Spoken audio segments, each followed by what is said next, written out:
ये वासना के क्षेत्र हैं, काम क्रोध लोभ मोह। कहीं क्रोध से पाप हो गया, कहीं काम से हो गया, कहीं मोह से हो गया, कहीं लोभ से हो गया, कहीं ईर्ष्या से, कहीं द्वेष से, ऐसे पाप हो जाते हैं। तो हमें चाहिए कि निरंतर नाम जपने का अभ्यास करें। नाम जप में बहुत पावर है। भारी से भारी विपत्ति को भी आप हंसकर सह सकते हैं। ये हम खुद अनुभव की बात आपको कहते हैं। संतों के पास जाया जाता है अनुभव की बात सुनने के लिए, कि उन्होंने अध्यात्म में जो प्राप्त किया है उसे हम सुने और विश्वास पूर्वक हम मान करके वैसे ही चलें। तो जो शास्त्रों का स्वाध्याय करने में हमारा वर्षों गया, वो हम मिनट में तुम्हें बता रहे हैं। जिस बात के अनुभव करने के लिए 10 वर्ष लगाए, वो हम सेकंड में बता रहे हैं तुम्हें। ये लाभ मिलता है संतों के संग से। तो वो बात हम पकड़ लें। अब जैसे आप नाम जप करना शुरू कर दें, अधिक से अधिक करें। जब मन परेशान कर रहा है, जब विपत्ति आ रही है, नाम जप करें तो आप देखेंगे एक अंदर ऐसा स्थान है जहां आपको कोई छू नहीं सकता। तो जब तक मन आनंद में नहीं रहेगा तो शरीर के कष्ट में लग जाएगा, वो विपत्ति में लग जाएगा, वो दुख में लग जाएगा, जो हम झेल नहीं पाएंगे। और जब हम नाम जप करते होते हैं तो हमें एक भरोसा होता है, कल हमारा अच्छा होगा, क्योंकि हम अच्छे आचरण कर रहे हैं। अब हम बुरे आचरण नहीं कर रहे हैं, जिससे कल हमारा गंदा नहीं होगा, कल हमारा अच्छा होगा। पर आज से ही कल का निर्माण होगा। अगर आज हमारा गंदा हो गया तो कल हमारा गंदा हो जाएगा। वर्तमान ही भविष्य का निर्माण करता है। हमें वर्तमान के समय को अच्छे आचरण में और भगवान नाम जप में व्यतीत करना है और चिंता नहीं करनी। देखो, कोई ऐसा मनुष्य शरीरधारी नहीं है जिसको संघर्ष ना करना पड़े। क्यों? आप बताओ, कोई ऐसा है जिसको संघर्ष जीवन में ना करना पड़ा हो, जिसको विपत्ति या दुख या छल कपट या धोखा ये सब ना देखने पड़े हो? ये संसार का स्वरूप है। हमको बहुत मजबूत होकर चलना होगा, नहीं हमारा जीवन व्यर्थ हो जाएगा। आपने अच्छा मकान बना लिया, आपने अरबों रुपए जमा कर लिए, लेकिन आपने भजन नहीं किया, तो जब शरीर छूटेगा तो आपके साथ क्या जाएगा? किया हुआ पाप कर्म, किया हुआ पुण्य कर्म, भजन तो किया नहीं, तो फिर यही आवागमन चक्र, यही सुख दुख का चक्र। इसलिए संत और गुरु के पास जाया जाता है अमोघ वस्तु प्राप्त करने के लिए। अमोघ माने जिसका नाश न हो, जो व्यर्थ न हो। वो है भगवान का नाम, वो है भगवान का मार्ग, वो है भगवान की लीला कथा, भगवान से प्रेम। ये हमें जीवन को प्रकाश में बनाने के लिए अत्यंत आवश्यक है। और इसके लिए कुछ छोड़ना नहीं है। मतलब जैसे लोगों के दिमाग में रहता है कि हम घर द्वार छोड़ दें, हम इस बात से आपको बिल्कुल, हम खुद छोड़े हुए हैं, बचपन से छोड़े हुए हैं, तो अनुभव की बात कह रहे हैं। हमको उद्देश्य बदलना है, सिर्फ उद्देश्य। हमको स्थान नहीं बदलना, भेष नहीं बदलना, क्रियाएं नहीं बदलनी। गृहस्थी में अगर हम किसान हैं तो किसानी ही करनी है, व्यापारी हैं तो व्यापारी करना है। हमको उद्देश्य बदल देना है। अगर उद्देश्य धन रहा, मान प्रतिष्ठा रही, तो भेष बदल देने पर भी काम नहीं बनेगा, देश बदल देने पर भी काम नहीं बनेगा। देश और भेष बदलने से भगवान की प्राप्ति नहीं होती, उद्देश्य बदलने से भगवान की प्राप्ति होती है। अगर तो हम नाम जप करें और जो कर्म करें वो अच्छा कर्म करें। ये तुम्हें पता है बुरा कर्म क्या है, बुरा कर्म त्याग कर दें और अच्छा कर्म करें, तो इसी जन्म में हमें आनंद की प्राप्ति हो जाएगी, जिसे आनंद कहते हैं। रुपये में आनंद नहीं है, मकान में आनंद नहीं है, एसी रूम में बैठा हुआ है, निगेटिव चिंतन जल रहा है,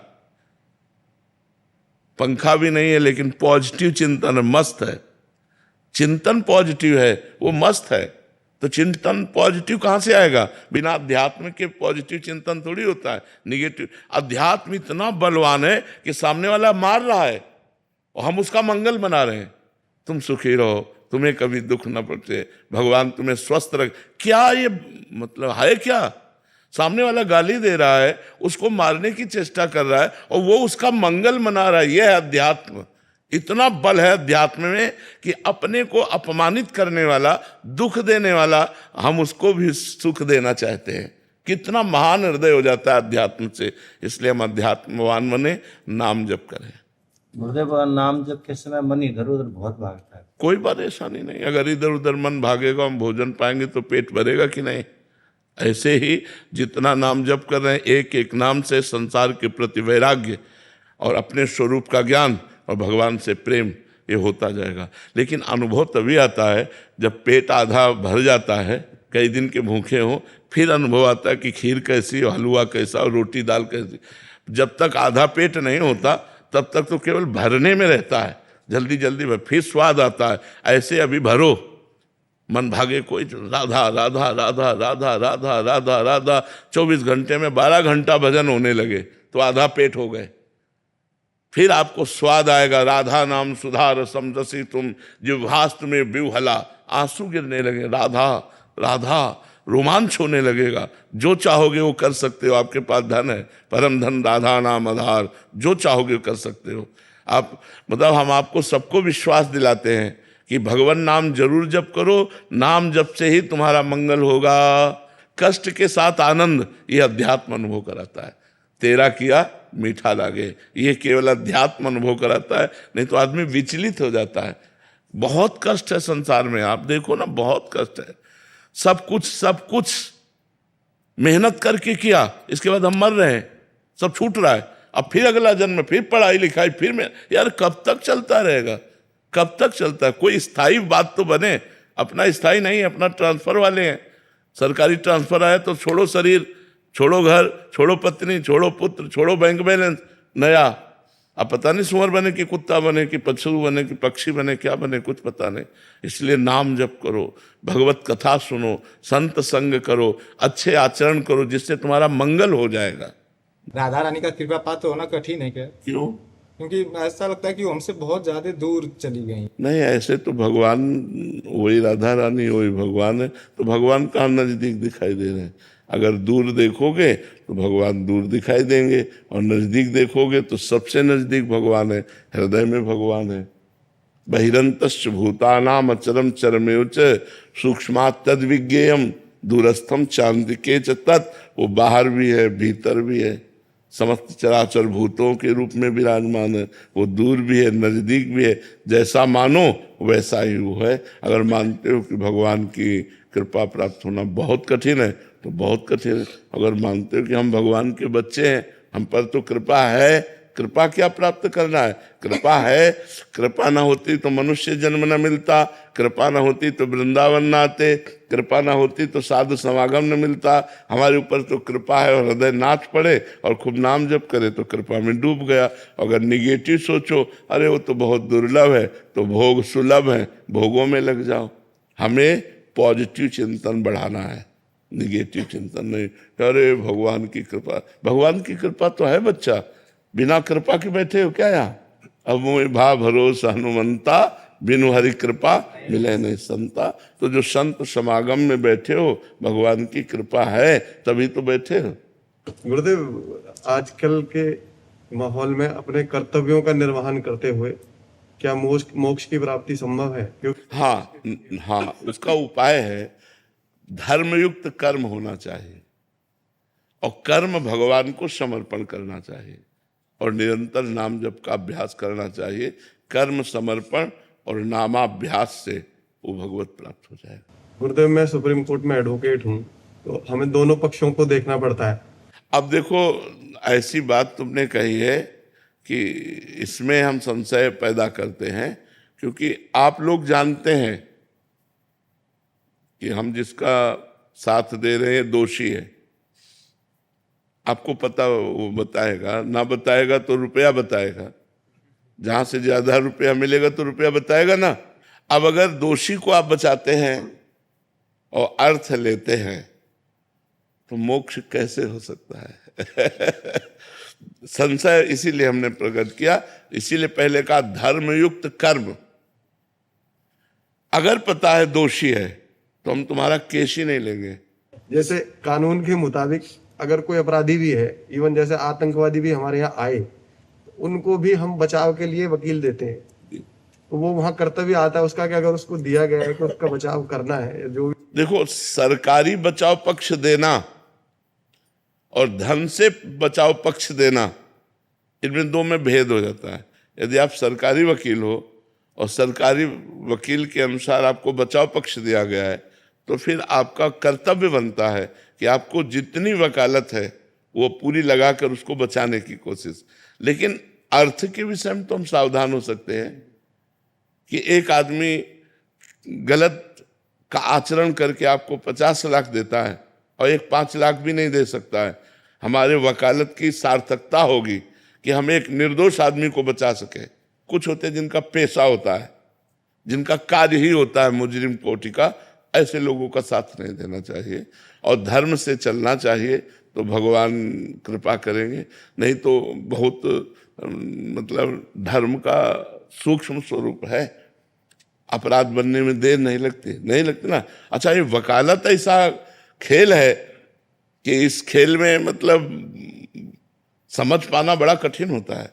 कोई अपने को वकील से दोषी नहीं कहता कि मैं दोषी हूं। अब वो क्या करे? अब वो उसका पक्ष अगर लेगा और कहीं निर्दोष को, तो धर्म बड़ा सूक्ष्म विषय है, फिर वो अपने को घातक हो जाएगा। वो रुपया, वो संग, वो वकालत, वो अपनी मानसिकता को, अपने परिवार को दुख देने वाली बन जाएगी। तो हम ये प्रार्थना करेंगे जहाँ तक हो सके तो बचने की कोशिश करें ऐसे धन से, ऐसे लोगों के पक्ष से जो हमारी बुद्धि को विकृत कर दे, जो हमें आगे चलकर अशांति प्रदान करें। हम धर्मयुक्त कोशिश करें। है तो बड़ा मतलब विचित्र इसमें कि हम किससे पूछे कि तुम सही हो कि गलत हो। हर आदमी अपने को सही ही साबित करता है, तभी वो वकील को अपने पक्ष में ले पाएगा। कोई बताता नहीं करते। हाँ, तो इसलिए भगवान का आश्रय लो, भगवान से प्रार्थना करो कि आपको सही मार्ग दिखाते चले। ज्योति सिंह जी काशी से। राधे राधे राधे महाराज जी। महाराज जी, निष्काम भक्ति और भगवत प्राप्ति की लालसा में भगवान जल्दी किसको मिलते हैं? निष्काम भक्ति वालों को या भगवत प्राप्ति की लालसा वालों को? तो निष्काम भक्ति ही तो भगवत प्राप्ति का रास्ता है। आपने उसे दो करके कैसे बात कर दी? एक ही बात तो है। भगवत प्राप्ति की लालसा ऐसे हो जाती है क्या? भोगैश्वर्य प्रसक्तानाम तया परत चेतसाम व्यवसायत्मिका बुद्धि समाधो न विधीयते। जिसकी भोगों में, ऐश्वर्य में अपहृत बुद्धि हो गई है, अपहृत चित्त हो गया है, वो कभी भगवत प्राप्ति का संकल्प ही नहीं कर सकता। भोगैश्वर्य प्रसक्तानाम तया परत चेतसाम व्यवसायत्मिका बुद्धि समाधो न विधीयते। जो भोगों में लगी हुई बुद्धि है, जो भोगों का चिंतन करने वाला चित्त है, वो कभी भगवत प्राप्ति का भाव ही नहीं कर सकता। तो जब हमारे अंदर भजन की वृत्ति बढ़ती है तो संसार का सही स्वरूप आने लगता है। संसार का सही स्वरूप क्या है? झूठा, ब्रह्म सत्यम जगन मिथ्या, सब नाशवान, परिवर्तनशील, असत। तो हमें भोगों से वैराग्य होने लगता है।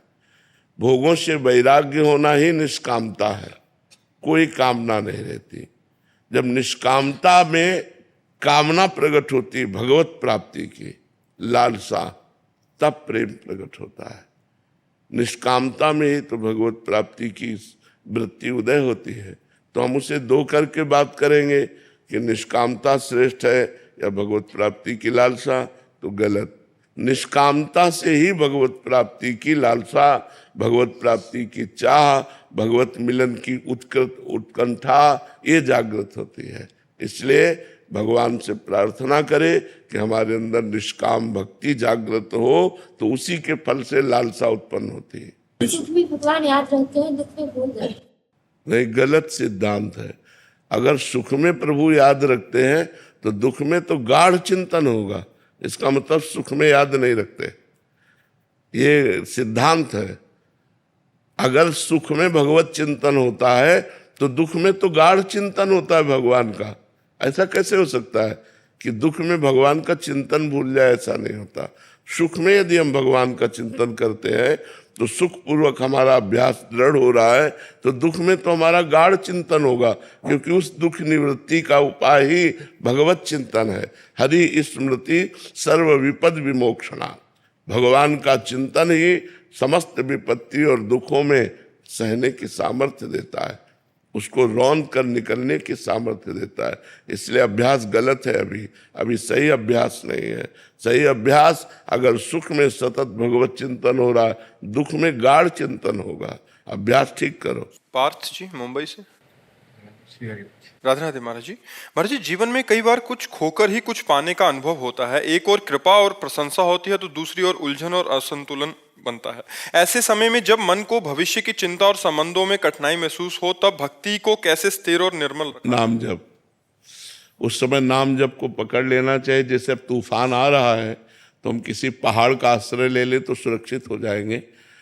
तो तूफान माया का है, बहुत बड़ा तूफान है। कभी कभी ऐसी घटनाएं होती हैं, ऐसी परिस्थितियां आ जाती हैं कि केवल एक ही रास्ता दिखाई देता है। जब ऐसी स्थिति आवे उस समय भगवान का आश्रय लो और नाम जप करो। देखो तूफान ऐसे ऐसे उड़ जाएगा और आप बिल्कुल बच जाएंगे। भगवान बचाते हैं। हरि स्मृति सर्व विपद विमोक्षणा। भगवान का स्मरण तुरंत विपत्तियों का नाश करता है। तो जहां विपत्ति में फंसे, जहां ऐसा लगे अब मेरा माइंड काम नहीं कर रहा, उस समय विशेष भगवान का नाम स्मरण करे। भगवान से जुड़े, संसार का सहयोग न ले, संसार के किसी व्यक्ति से फोन करके सहयोग न ले कि आप हमें थोड़ी समस्या का समाधान, वो और फंसा देगा। भगवान से सहयोग ले, एकदम एकांत हो जाए और हृदय से भगवान को पुकारे, भगवान का स्मरण करे, नाथ अब मुझे रास्ता दीजिए। ऐसी परिस्थितियां फंसती है जिसमें व्यक्ति तो सहयोग कर ही नहीं सकता। अगर किसी व्यक्ति के सहयोग की सोची जाए तो और बिगाड़ देगा, वो संभाल नहीं पाएगा, वो हमारी समस्या को नहीं समझ पाएगा। वो समस्या केवल हरि से ही निपटेगी। इसलिए भगवान से प्रार्थना करना चाहिए, उस समय नाम जप बढ़ाना चाहिए और विश्वास करना चाहिए, धैर्य रखना चाहिए कि हमारी विपत्ति का नाश भगवान करेंगे। हरि स्मृति सर्व विपद विमोक्षणात्, ये हम तुम्हें बिल्कुल पक्की बात कह रहे हैं। भगवान के सिवा कोई नहीं, सब असमर्थ नजर आते हैं। ये हमको हमारा शोषण कर सकता, पोषण नहीं कर सकता। इसलिए एक ही केवल सहयोगी होते हैं, भगवान, और हम उनका आश्रय लें और उनको भजें। उस समय तभी हमारा मंगल होगा। महाराज जी, अगर फिर भी विपत्ति दूर नहीं हो रही तो वो भी उसी को करते रहो। समय लग जाएगा, हो जाएगा, विश्वास करो। समय लग सकता है लेकिन वो कार्य हो जाएगा। वो आप उससे बच जाएंगे, उस तूफान से आप बच जाएंगे। आप उसी को पकड़े रहिए। पर जी कभी कभी वो विपत्ति तो दूर नहीं होती, बट आगे चल के मंगल हो जाता है, ये भी होता है। हाँ बिल्कुल होता है। बिल्कुल, तभी कह रहे हैं कि आप निकल जाओगे, आप उस विपत्ति से निकल जाओगे। आपको कुछ बिगाड़ नहीं पाएगी, समस्या आएगी, समाधान मिल जाएगा। और पकड़े रहो, नाम न छोड़ना। जैसे तूफान आ गया, हमने किसी पहाड़ का आश्रय ले लिया तो हम बच गए। ऐसे भगवान का आश्रय ले ले तो भगवान का आश्रय ही समस्त विपत्तियों से बचा लेता है। भगवान ही है जो बचा सकते हैं। यद्यपि अलग अलग विभागों की अलग अलग विपत्तियां हैं। जैसे एक विद्यार्थी है महाराज जी, वो किसी एग्जाम की तैयारी कर रहा है तो 3-4 बार में फेल हो गया। घर से मतलब विपत्ति आ रही है, मानसिक विपत्ति आ रही है, परीक्षा में पास हो नहीं पा रहा। तो अगर वो पास नहीं होता तो ये विपत्ति का समाधान तो नहीं हुआ, बट आगे चल के उसको कहीं अन्यत्र और अच्छा नहीं। अगर वो एक बार फेल हुआ और वो विचार करे कि मैं फेल क्यों हुआ हूं, एक चैप्टर है वो आपको पढ़ाया गया है और उसी पढ़ाए गए चैप्टर से प्रश्न हुआ है, तो आप कोई नशा करते हो, आप कोई गंदी बात करते हो, आप अपने चिंतन को कहीं बांट रहे हो, आप हटाइए और अपने चिंतन को एकाग्रता पूर्वक लगाइए और भगवान का नाम जप कीजिए। और ना पास हो जाए तो आप हमें बताओ। भाई अगर पढ़ाई में हम फेल होते हैं तो हमको ये समझना कि 10 क्लास में अगर हम पढ़ रहे हैं तो 11वें क्लास का प्रश्न नहीं आएगा, 10वीं क्लास का प्रश्न आएगा। और टीचर उस विषय को हमको पढ़ाते हैं तो उस समय हमारा दिमाग कहाँ गया, उस चैप्टर को हमने क्यों तैयार नहीं किया। इसका मतलब हमारा दिमाग बटा हुआ है मनोरंजन में, कहीं गर्लफ्रेंड बॉयफ्रेंड, कहीं व्यसन, कहीं ऐसी जगह बटा हुआ है जो हम अपने विषय से दूर होते चले जा रहे हैं पढ़ाई से। तो हमें चाहिए, इसीलिए हम कहते हैं कि ये बड़ी तपस्या का समय होता है। जो विद्याध्ययन समय है, विद्यार्थी का एक तपस्वी जीवन होता है। अगर वो अपनी एकाग्रता को नहीं समेट रहा है और वो इधर उधर फैला रहा मनोरंजन में, तो फेल तो हो ही जाएगा। और भगवान का नाम जप करें और संयम से अपने चित्त को अपने पढ़ाई में लगावें तो निश्चित पास हो जाएंगे। क्योंकि चैप्टर एक सीमित है, क्लास का चैप्टर एक सीमित है, असीम नहीं है। कि भाई कहीं से भी प्रश्न हो जाएगा, एक ग्रंथ है उसमें कहीं से हो सकता है, और वो आपको साल भर समय दिया गया है, आप उसको पढ़िए तो फेल कैसे हो सकते हैं? अगर एक बार फेल हो गए तो दोबारा हम उसकी चेष्टा करें। अगर हम 2 बार फेल हो रहे हैं तब तो बहुत शर्म की बात है कि हम 2 साल में एक चैप्टर को नहीं तैयार कर पा रहे हैं, तो उसमें हमारी कोई ना कोई कमियां हैं, उन कमियों को दूर करना चाहिए, ना कि निराश होना चाहिए। प्रियंका कौर जी। राधे राधे महाराज जी। महाराज जी, जननी जने तो भक्त जने, कह दाता कह सूर, नहीं तो जननी बांझ रहे, काहे गवावे नूर। महाराज जी, आप कह रहे हैं कि गर्भ धारण करने से पहले एक स्त्री को अपनी जीवन शैली धर्म के अनुसार कर लेनी चाहिए ताकि उसकी कोख पवित्र हो सके, और गर्भ के काफी उन्होंने वो लिखा है कि फिर कह रहे हैं कि मैं और मेरे पति विदेश में रहते हैं, दोनों ही जॉब पर जाते हैं, दिन में लगभग 8 से 9 घंटे मेरे विदेशियों से साथ काम करने के लिए मतलब संग होता है महाराज जी। तो ऐसे में विचार आता है कि ऐसी जीवन शैली कैसे लाएं, और क्योंकि मैं काम करने से हमें क्या फर्क पड़ता है? किसका काम करने से फर्क क्या पड़ता है? हम काम कर रहे हैं, असंग होकर काम कर रहे हैं, हमें उनके गुण दोषों से मतलब नहीं, हमें अपने भारतीय धर्म का आचरण करना चाहिए, हमें विदेशी जो आचरण है उनको अपनाना नहीं चाहिए। काम करने से आप लोग सब आए हैं अलग अलग प्रदेश से, अलग अलग गांव से, अलग अलग खोपड़ी, अलग अलग स्वभाव, लेकिन हम सबसे प्यार से व्यवहार कर रहे हैं। इसके बाद हमें किसी का चिंतन नहीं, किसी से मतलब नहीं। तो अगर हम मतलब रखते हैं तो फिर उसके गुण दोष आएंगे, मतलब नहीं रखते तो सैकड़ों लोग एक कंपनी में काम करते हैं, एक व्यापारी के यहाँ नौकरी करते हैं। तो हम नौकरी कर रहे हैं अर्थ कमाने के लिए, हंसते हैं, बातचीत करते हैं, व्यवहार करते हैं, लेकिन हंसते हुए, बातचीत करते हुए, व्यवहार करते हुए हम अपने धर्म में रहें, अपने धर्म को न त्यागें। देखो, बहुत खुला हुआ दिमाग रखना चाहिए। ये मनुष्य जीवन जीने के लिए बहुत समझदार होना चाहिए। हम आपसे हाथ मिलाएंगे, आपसे बात करेंगे, आपके साथ रहेंगे, जो काम है, इसके बाद आपका कोई मतलब नहीं। हम अपने घर गए, हम अपने भारतीय धर्म से चल रहे, तो क्या फर्क पड़ता है?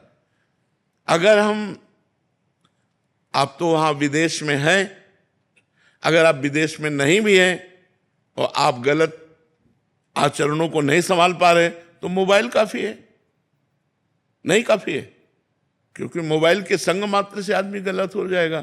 जो देखना चाहो, जो समझना चाहो, वो सब उसमें है। तो मुझे लगता है अगर मुझे सुधरना है तो इंग्लैंड में भी सुधर सकते हो, अमेरिका में भी सुधर कर भक्ति कर सकते हो, और अगर नहीं सुधरना तो गंगा यमुना के पावन क्षेत्र उत्तर प्रदेश में भी रह करके आप मनमानी आचरण कर सकते हो। तो हमको सुधरना है, ना कि जगह सुधारेगी न व्यक्ति, हमें सुधरना है। अगर सुधरना है तो हम रोज सत्संग सुने, मोबाइल से सत्संग सुने, उसके अनुसार आचरण धारण करें, और जहाँ नौकरी करने जाते हैं वहाँ ऐसा प्रतीत ना हो कि हम उनसे कुछ अलग है, बिल्कुल एक जैसा प्रतीत होना चाहिए। बुद्धिमानी यही है। हाँ, आपको वो पसंद है, मुझे पसंद नहीं है, आपको खाइए पिए, मैं खा पी रहा हूँ, दोनों साथ मिल करके काम करते हैं, कोई परेशानी नहीं। कई बच्चे परेशान हो जाते हैं कि हमारे कमरे का विद्यार्थी तो खाने वाला है, अब हम कैसे हैं? कुछ नहीं, ये सब तुम अपने राग में रंग रहो, हमारा बस ये है, कुछ नहीं। तुम 4 बैठे रहो, अपना खाओ पियो, अपनी मस्ती में। जो रही मुत्तम प्रकृति का कर सकत कुसंग, चंदन विष व्यापत नहीं, लपटे रहत भुजंग। अगर हम उत्तम आचरण करेंगे तो किसी का प्रभाव हमारे ऊपर नहीं पड़ेगा। सजल सरकार जी, नवदीप से। राधे राधे महाराज जी। महाराज जी, तृणादपि सुनिचेन तरोरपि सहिष्णुना अमानिनान मानदेन कीर्तना सदा हरि। महाराज जी, इस अर्थ समझना चाह रहे हैं आप? हाँ, तृणादपि सुनीचेन, सुनीचेन, तृणादपि, तृण से भी अपने को नीच समझना चाहिए। भक्ति मार्ग में मनुष्यों से तो बात जाने दो, तृण से भी अपने को नीच समझना चाहिए। तृण में भी है कि पैर रख दो तो दब जाएगा, और हटा दो तो उठ जाएगा। हमको उससे भी नीचा बनना है कि अगर हमें दबा दे तो हम दबे ही रहें। अपने को सबसे छोटा, सृष्टि में बीच वाला फंसता है, या तो सबसे बड़ा बनो। तो सबसे बड़े कौन है? ब्रह्म। या तो अहम ब्रह्मास्मि ज्ञान मार्ग में आओ, सबसे बड़े, सब इतने बड़े बनो कि पूरी सृष्टि को अपने में समेट लो, पूरी सृष्टि को अपने मैं में स्थित कर लो। मैं ही पूरी सृष्टि बना हुआ हूं। तो आओ ये ज्ञान मार्ग का हो गया। और ये इतने छोटे बनो कि सबसे छोटे बन जाओ तो भी माया से मुक्त हो सकते हो। नहीं, जो बीच वाला है ये माया के बंधन में ही बंधता है। तो तृणादपि सुनीचेन, अपने को तृण से भी नीच समझे। पर बड़ी कठिन बात है, ये बड़ी कठिन बात है। तृण से भी अपने को नीच समझना है, बहुत कठिन बात है, बहुत कठिन बात है। जैसे कोई प्रवचन में अपने को कहते हैं हम लोग कि हम बड़े अधम हैं, बड़े नीच हैं, पर भगवान की कृपा है, हम लोग भी कहते हैं। ये बात तो अच्छा लगा जब हम कह रहे हैं, लेकिन एक बात आकर के सामने खड़ा होके कहे, फिर मुझे अच्छा लगे, फिर मुझे अच्छा लगे कि ये बात तो मैं भी कह रहा था, आज तुम गवाही दे दिए, बहुत अच्छी बात रही। भगवान की बड़ी कृपा है। भगवान देखो आज साक्षी मिल गया, आज गवाही मिल गया कि मैं नीच हूं, मैं अधम हूं, हम पर अब कृपा करो।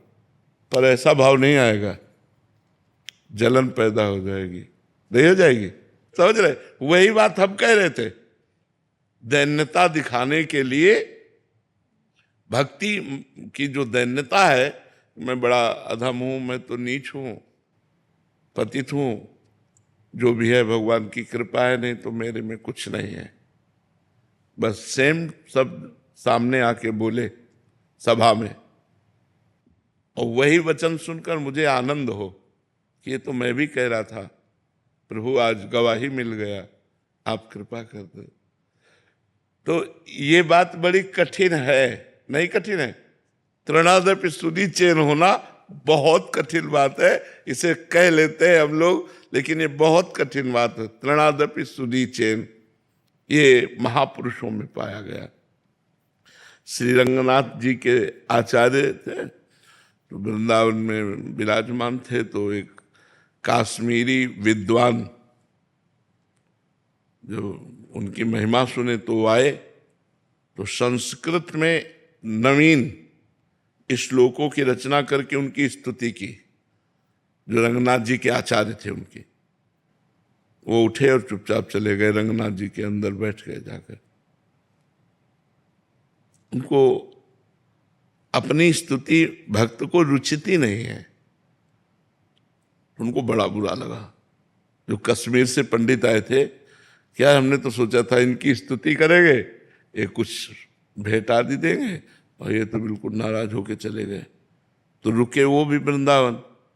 दूसरे दिन वो जो रंगनाथ जी के आचार्य थे, वो हे नाथ पापो हम पाप कर्मा हम, जब स्तुति कर रहे थे तो बगल से निकले और रंगनाथ जी के मंदिर के सामने खड़े होकर के नवीन श्लोक के द्वारा कि प्रभु ये ठीक कह रहा है, पापी है, ये पतित है, ऐसा वो तुरंत रंगनाथ जी के लाखों का हार उतारे और दे दिए।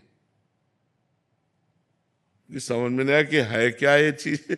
जब स्तुति की तो उठ के मंदिर में चले गए, और जब उनको कट वचन कहा, अब वो जब चले गए तब रो रो के कहने लगे, प्रभु देखो ये ब्राह्मण है, आप ब्राह्मण वाक्यों को सत्य मानते हैं, तो प्रभु ये सत्य बोल गया कि मैं नीच हूं, मैं पापी हूं, अब तो हम पर कृपा कर दो। और रोने लगे, भाव में आ गए। ये है तृणादपि सुनीचेन। अपने को कहीं कुछ मान लेना तृणादपि सुनीचेन नहीं होगा।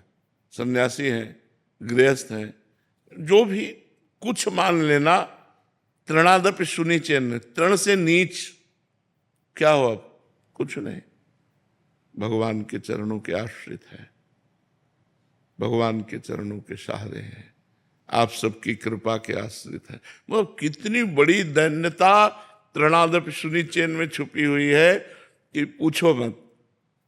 महाप्रभु चैतन्य देव जी जगन्नाथ जी के दर्शन कर रहे थे, तो एक माई वो दर्शन में उसको, तो महाप्रभु के ऐसे चढ़ करके भीड़ में तो ऐसे दबा, तो भक्तों ने रोका और वो दर्शन कर, महाप्रभु ने कहा कि इसके तो चरण छूने लायक है। कितनी व्याकुलता है जगन्नाथ जी के दर्शन के लिए कि इसको कुछ नहीं दिखाई दे रहा। महाप्रभु को निषेध था स्त्री स्पर्श, संन्यास में थे ना, तो धर्म तो सब भक्तों ने उसको डांटा। महाप्रभु को कहा इसका तो चरणामृत लेना चाहिए, क्योंकि ये जगन्नाथ जी के दर्शन के लिए कितनी व्याकुल है और वो हमारे ऊपर चरण रख करके दर्शन करना चाहे, ये तो कृपा है। तो मतलब प्रतिकूलता में कृपा देखना, अपमान में भगवान का दुलार देखना, निंदा में वास्तविक वैसे ही अपने को समझना, ये तृणादपि सुनिचेन। कितना महान भक्त होगा जब तृणादपि सुनिचेन हो जाएगा। ये बात कहने की सहज में है, लेकिन जीवन में उतारने की सहज में नहीं भाई, बहुत कठिन है तृणादपि सुनिचेन। अब दूसरी बात आई, तरोर्यु सहिष्णुना, वृक्ष के समान सहनशील हो। जैसे वृक्ष है, उसको आप ईंट मारो तो आपको कुछ देगा, छाल, पत्ता, पुष्प, छाया, वो आपको कहीं दंड नहीं देगा। आप वहां जाओगे वृक्ष के पास तो देगा ही देगा, हरा भरा दर्शन देगा, छाया देगा, पत्र पुष्प फल आदि जो है। आप ईंट प्रहार करो तो भी वो कुछ देगा, आपको दंड नहीं देगा। ऐसे संत, यदि आप गाली दो, प्रहार करो, अपमान करो तो आपका मंगल करेगा। देखो इसके मूर्तिमान उदाहरण है ठाकुर हरिदास जी, जो चैतन्य महाप्रभु के परिकर में थे, कि भगवान नाम लेने के भाव में काजी ने बादशाह से कहकर दंड दिलवाया, 22 बाजारों में बेंत मार मार करके, कोड़े मार मार करके उनको जान से मार डालना। मारा, मारते बेत खून की फवारे निकलती, उसी पर फिर मारते और ये बोलते हरि बोल। जो ही बेंत लगता बोलते हरि बोल, तो वो कहते हरि बोल कहता है, तो मुस्कुरा देते, अब तुम्हारा भी कल्याण हो जाएगा, क्योंकि तुमने 2 बार हरि बोल बोला। उनको अपनी पीड़ा की फिक्र नहीं है, उनको उनके कल्याण की फिक्र है कि जो मार रहे हैं इनका भी कल्याण हो जाए। तरोर्यु सहिष्णुना, वृक्ष के समान सहनशील, बड़ा कठिन विषय है। ये श्लोक कोई सरल श्लोक नहीं, गाने को तो सब लोग गा देते हैं। वृक्ष के समान सहनशील हो।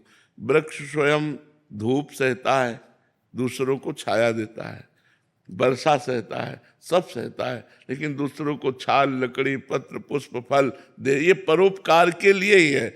वृक्ष माने परोपकार, तो संत माने परोपकार। जो भगवान का नाम जप करने वाला है वो इतना सहनशील कि उस पर अपकार किया जा रहा है, अपमान किया जा रहा है, निंदा की जा रही, और वो उसका मंगल मना रहा। करत जे अनुसहन निंदक, तीनों पे अनुग्रह कियो, जाओ तुम्हारा मंगल हो, कभी तुम्हारा अमंगल न हो। जो उसे मार रहे हैं, जो उसे कष्ट दे रहे, तरोर्यु सहिष्णुना। अमानिना मान देना, अपने में कभी मान की भावना न रखे, अपने को अमानी समझे, क्योंकि तृणादपि सुनिचेन है ना, तो अपने को अमानी समझे। सबहि मान प्रद आप अमानी, अपने को अमानी मानकर कि मेरे में कोई गुण नहीं है, अमानी रहकर, और दूसरों को खूब मान देना और खूब निरंतर भगवान का नाम कीर्तन करना, यही परम संत परम वैष्णव का स्वरूप है। तृणादपि सुनिचेन तरोर्यु सहिष्णुना, अमानिना मान देन, कीर्तनीया सदा हरि। रात दिन सदा हरि का कीर्तन जो करते हैं और तृण से भी नीच अपने को मानते हैं और वृक्ष के समान सहनशील हैं, स्वयं अमानी रहकर दूसरों को मान देते हैं, ऐसे वैष्णव के चरणों में कोटि कोटि प्रणाम है। और तभी वो कीर्तन सफल होता है जब हम ऐसे होते हैं। मुझे स्मरण आ रहा हो, एक बार आप ज्ञानगुदरी में अपनो स्थान है, कहा कहूँ छवि आज की भले बने हो नाथ, तुलसी मस्तक जब नभे धनुष मान लो हाथ। तो वो स्थान ज्ञानगुदरी में, तो अपने यहाँ जो ज्ञानगुदरी में तुलसीदास जी पधारे थे उस समय, और उस समय हर जगह केवल देखा उन्होंने आकर कि राधा राधा रटते हैं, आक ढाक अरुकेर तुलसी या ब्रज भूमि में कहा राम सो बैर। मेरे राम से बैर है यहां पर, इस भेद को मिटा के रख दूंगा।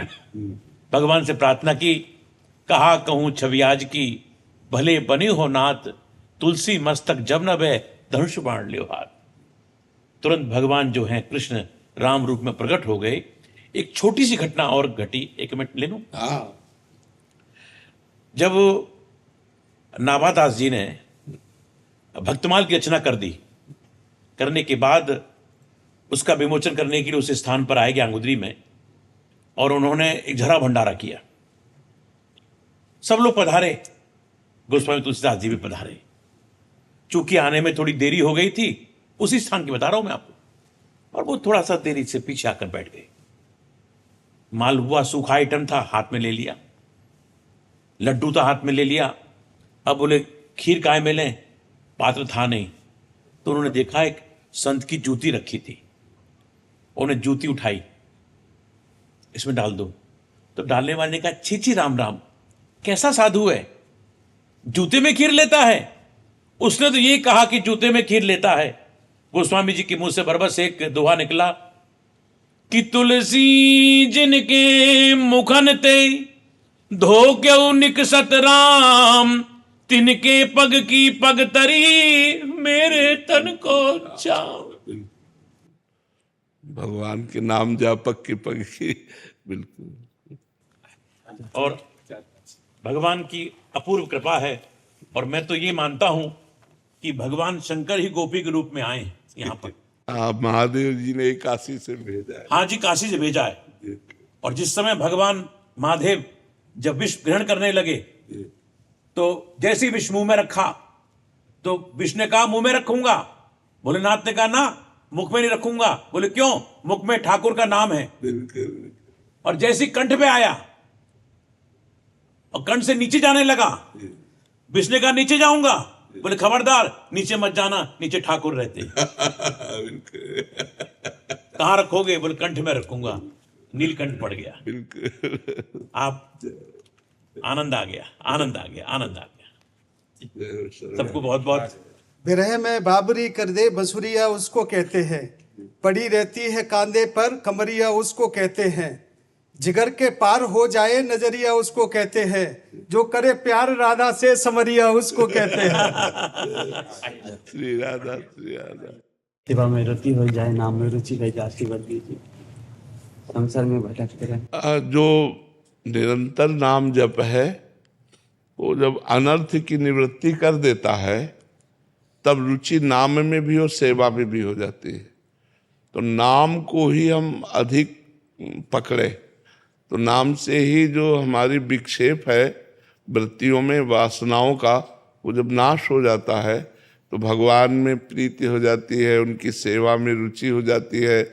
नाम छूटने का बड़ा दुख होने लगता है, तब हमारी जाके बात बनती है। तो हमें अधिक अधिक समय नाम जप में देना चाहिए, अधिक समय नाम जप में देना चाहिए। खुशी जी वृंदावन से। राधे राधे महाराज जी। महाराज जी, कैसे समझें कि हम सही राह पर चल रहे हैं? संतों का संग करो और शास्त्रों का स्वाध्याय करो। जब संत संग, संत वाणी और शास्त्र वाणी और अपना हृदय, अपनी चाल, तीनों एक हो तो सही है। शास्त्र और संत और हृदय एक है हमारा। जो शास्त्र कह रहे हैं वही संत बोल रहे हैं, वही हम चल रहे, ठीक चल रहे हैं। अगर शास्त्र विरुद्ध है, संत विरुद्ध है, तो हम सही नहीं चल रहे। कोई भी ऐसी बात नहीं है जो संतों ने ना कहा हो, ब्रह्म ऋषियों ने ना कहा हो, शास्त्र में ना लिखी हो। चाहे जितनी बड़ी स्थिति हो, सब शास्त्रों में लिखी हुई है, सब संतों ने कहा है। तो हमारी चाल, साधना, हमारी स्थिति शास्त्र सम्मत होनी चाहिए और संतों से मिलनी चाहिए। मनमानी नहीं होनी चाहिए। मनमानी है तो नाटक है, पाखंड है, दंभ है, वो भक्ति नहीं है, वो सत्य मार्ग नहीं है। महाराज जी, संत संग से क्या तात्पर्य है आपका? संत संग कैसे किया जाए? जो भगवान के प्रेमी महात्मा जन हैं, उनके वचन जब हम सुनते हैं और उन वचनों को आचरणों में उतारते हैं, उसे सत्संग कहते हैं। शत वाक्यों का हृदय में ग्रहण करके मनन करके उनको आचरण में उतारना, उसे सत्संग कहते हैं। तो जो शत में स्थित हैं उनके द्वारा जब सतवाक्य निकलते हैं तो जो स्थितियां हम में आएंगी वो स्थितियां उनके वाक्यों में मिलेंगी।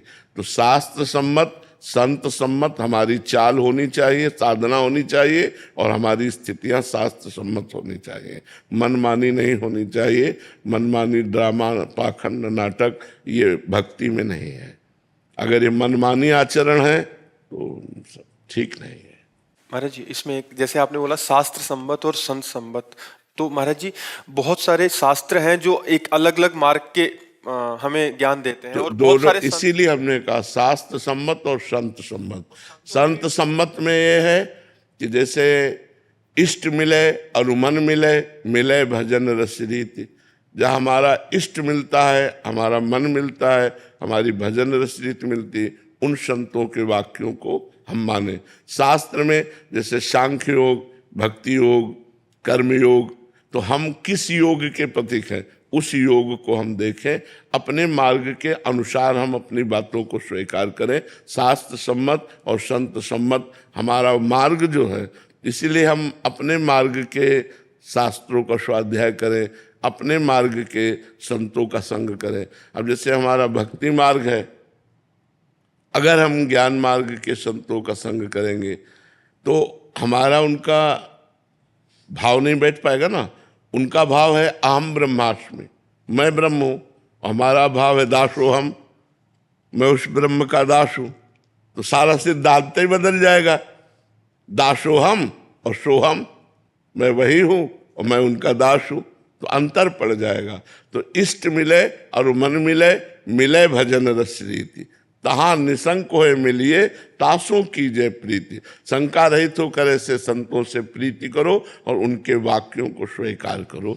भगवान के भक्त को वैराग्य और ज्ञान स्वाभाविक प्राप्त हो जाता है, लेकिन ज्ञानी चाहे तो भक्ति कर सकता है, अन्यथा उसके अंदर किसकी भक्ति? जब द्वैत है ही नहीं, दूसरा है ही नहीं, तो भक्ति किसकी करे? वो स्वयं ब्रह्म है। तो इसलिए बहुत समझकर सत्संग भी करना चाहिए। महाराज जी इसमें एक और, क्योंकि साधक हैं महाराज जी, ये जो डाउट आते हैं वो, अब ये एक तरफ आपके श्रीमुख से सुना है कि संतों का सेवा, उनकी मतलब पूजा अर्चन करें, फिर जब उनका इतना करेंगे तो वो कुछ उपदेश भी करेंगे, तो फिर हम कहाँ चलें? क्योंकि अब हमको इसीलिए गुरुदेव का वर्ण किया जाता है।